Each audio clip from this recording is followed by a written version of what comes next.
Hello and welcome to another IONTOF video. My name is Sven Kaiser.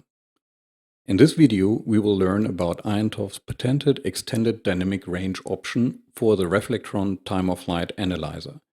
We will discuss its key features and show example applications. Modern ion beams, such as the new Nanoprobe 50, provide extremely high data rates which cannot usually be measured using traditional time-of-flight mass analyzers. The EDR option allows the operator to linearly extend the dynamic range of the instrument by 2 orders of magnitude. This allows for the combination of high data rates and quantitative data evaluation. In general, this is useful for applications where the peak of interest differ in yield by substantial amount. This includes isotopic abundance measurements, implant profiling, and MCS analysis.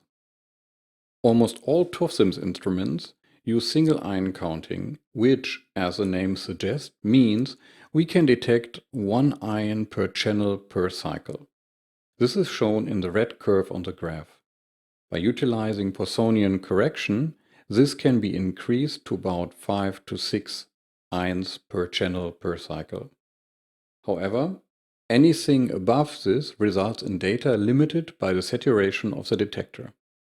In a traditional detection system, when a single secondary ion enters the analyzer, it continues through and hits the detector. This is recorded as a pulse and the registration system counts it.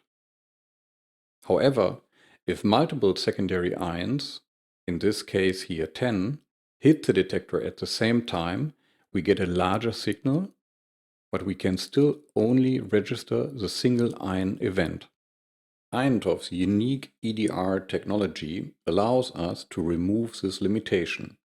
By utilizing an attenuator, a high secondary ion signal can be reduced so the detector measures a normal signal level and doesn't suffer from any oversteering effects.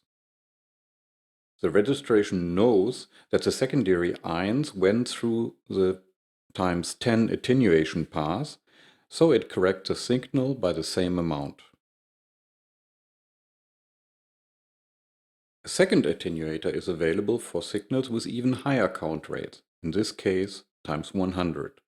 And again, the very high signal is reduced prior to hitting the detector, and the registration system corrects the count rate. The EDR option can be operated in a manual mode, where the operator sets the desired attenuation factor for a certain mass, or in an automated mode, where the system monitors the count rate and adjusts which attenuator to use. The two attenuators work to linearly extend the dynamic range of the analyzer and detection system by 2 orders of magnitude.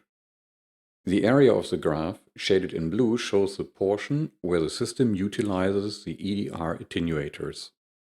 One particularly well-suited application is that of isotope analysis. Here we look at a simple case of oxygen isotopes in a 6 nanometer gate oxide.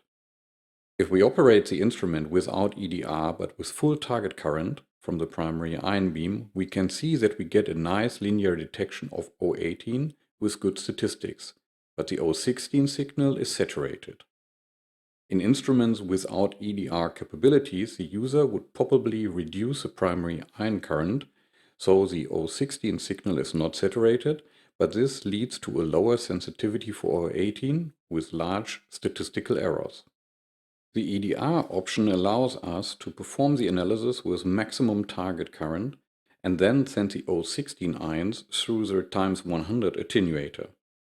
In this case, we obtain linear detection for both isotopes simultaneously. As a consequence, the O18 sensitivity is 100 times greater than in the previous case. The second example is the depth profiling of arsenic implants in silicon. By turning the EDR system to its automatic setting, the secondary ion signal is monitored and the correct attenuator is chosen. In the first part of the profile, no attenuator is needed, and so the ions takes direct path to the detector. In the next part of the profile, the system determines that attenuation is needed and switches to low attenuation first and then to high attenuation to record the signal. In the final part of the profile, the signal has returned to low levels, and as such, the attenuation is no longer needed, and the ions return to the standard flight path.